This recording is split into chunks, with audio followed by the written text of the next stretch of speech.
Le Notre Père n'est pas seulement une prière, c'est aussi un manifeste, un programme de vie qui concerne tous les hommes, parce qu'il concerne l'homme. Pour le judaïsme, ce monde appelé en hébreu Olam Hazé, ce monde-ci, a un commencement et une fin.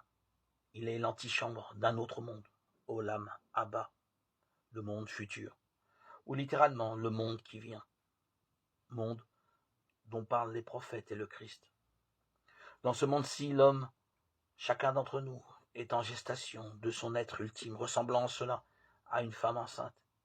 Et de même qu'on ne saurait juger l'enfant à naître à son état embryonnaire d'après une échographie, de même nous ne pouvons commettre l'erreur de croire que la manière dont nous existons est notre être définitif, alors que nous sommes en cours d'enfantement de notre être ultime. Nous avons à devenir des hommes faits à l'image et à la ressemblance de Dieu, autrement dit des hommes divinisés. Dieu s'est humanisé dans l'homme en le créant à sa ressemblance, pour que l'homme se divinise en incarnant dans sa chair cette ressemblance. Lorsque Dieu révèle son nom à Moïse au buisson ardent, il lui dit « Je suis qui je suis, et je serai avec toi ». Ce nom divin, l'homme le porte en ses entrailles. Il est la présence de Dieu en devenir en lui au cours de la mise au monde. Le Notre Père n'est donc pas uniquement la prière d'un croyant qui appartiendrait à une religion donnée.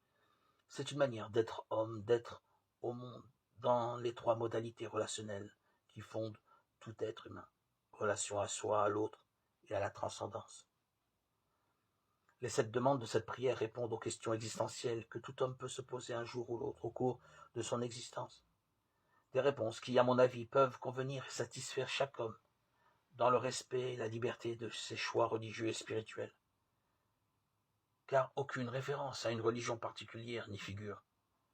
Des réponses à la fois simples et compliquées qui peuvent toucher et emplir le cœur d'un savant, comme celui d'un ignorant, d'un adulte, comme celui d'un enfant. D'où est-ce que je viens? Je reçois ma vie du Créateur, qui est mon Père. Qui suis-je? Son Fils?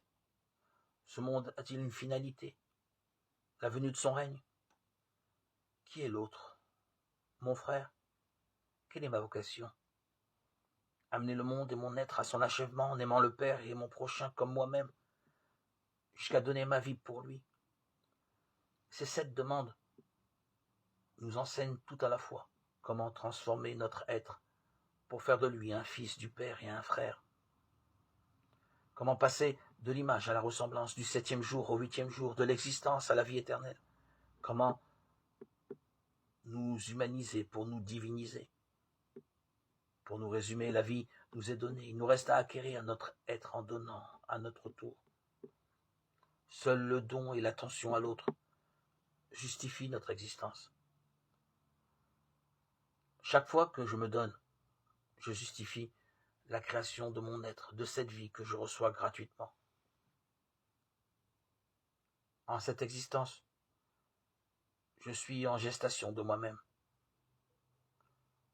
Je porte en moi plus que moi. Je porte à la fois l'autre et mon être messianique.